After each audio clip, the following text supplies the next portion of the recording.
வணக்கம் நண்பர்களே, welcome to movie critic channel. இன்னைக்கு நம்ம ரீசெண்டா ஜியோ ஹாட்ஸ்டார்ல ஒரு தமிழ் படமா வெளிவந்திருக்கிற பேட் கேர்ள் படத்தோட ரிவ்யூ பத்தி தான் தெரிஞ்சுக்க போறோம். இப்ப படத்தோட கதை என்ன அப்படிங்கறத மேலோட்டமா தெரிஞ்சுக்கலாம். படத்தோட ஹீரோயின் ஒரு பள்ளி மாணவியா இருக்கிறாங்க.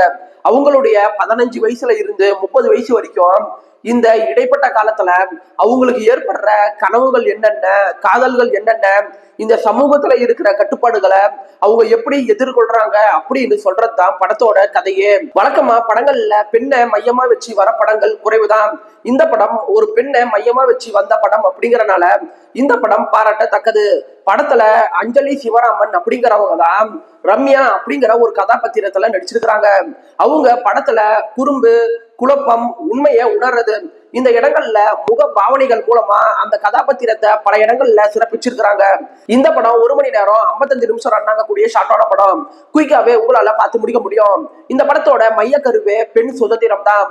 ஹீரோயினோட பாட்டி காலத்துல அவங்களுக்கு எந்த மாதிரியான சுதந்திரம் கிடைச்சிச்சு, ஹீரோயினோட அம்மா காலத்துல அவங்களுக்கு எந்த மாதிரியான சுதந்திரம் கிடைச்சிச்சு, ஹீரோயின் காலத்துல அவங்களுக்கு எந்த மாதிரியான சுதந்திரம் கிடைக்குது அப்படின்னு 3 ஜெனரேஷனோட சுதந்திரத்தை பத்தி இவங்க சொன்னது நல்லாவே இருக்குது. படத்துல ஹீரோயினோட பள்ளி பருவம், கல்லூரி பருவம், வேலைக்கு போறது, இந்த 3 காலகட்டத்தையுமே இவங்க சினிமாட்டோகிராஃபிக் மூலமா வித்தியாசப்படுத்தி காட்டின விதம் நல்லாவே இருக்குது.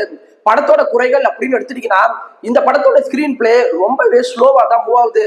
அதனால இந்த படத்தை நீங்க பாக்குறதா இருந்தா பொறுமையா தான் பார்த்தாகணும். படத்துல சில இடங்கள்ல வர எமோஷன் காட்சிகள் அந்த அளவுக்கு பெரிய எமோஷன் டெப்தை ஏற்படுத்த மிஸ் பண்ணிடுச்சு. படத்துல ரம்யா கதாபாத்திரம் எடுக்கிற முடிவுகள் அந்த அளவுக்கு பெருசா விளக்கப்படவில்லை. ஒரே வார்த்தையில சொல்லணும்னா இந்த படம் ஒரு டீசன்ட் வாட்ச் தான். 10க்கு 6.5 ரேட்டிங் கொடுக்கலாம். இந்த படத்தை குழந்தைங்களோட பாக்குறத தவிர்த்துருங்க. ஒரு ஜெனரல் ஆடியன்ஸா இந்த படத்தை நீங்க பார்க்கும்போது எல்லா தரப்பு ஆடியன்ஸுக்கும் இந்த படம் செட் ஆகுறது கஷ்டம் தான். 2K கிட்ஸுங்களுக்கு வேணா இந்த படம் செட் ஆக வாய்ப்பு இருக்குது. மற்ற ஜெனரேஷன் நபர்களுக்கு இந்த படம் செட் ஆகிறது கஷ்டம் தான். விருப்பப்படுறவங்க பாருங்க. இந்த வீடியோ உங்களுக்கு பிடிச்சிருந்துச்சுன்னா லைக் பண்ணுங்க, சப்ஸ்கிரைப் பண்ணுங்க, ஷேர் பண்ணுங்க, மறக்காம பில் பட்டன் நமக்கு மறந்துடாதீங்க. நாம வேற ஒரு வீடியோல சந்திக்கலாம். அது வரைக்கும் நன்றி, வணக்கம்.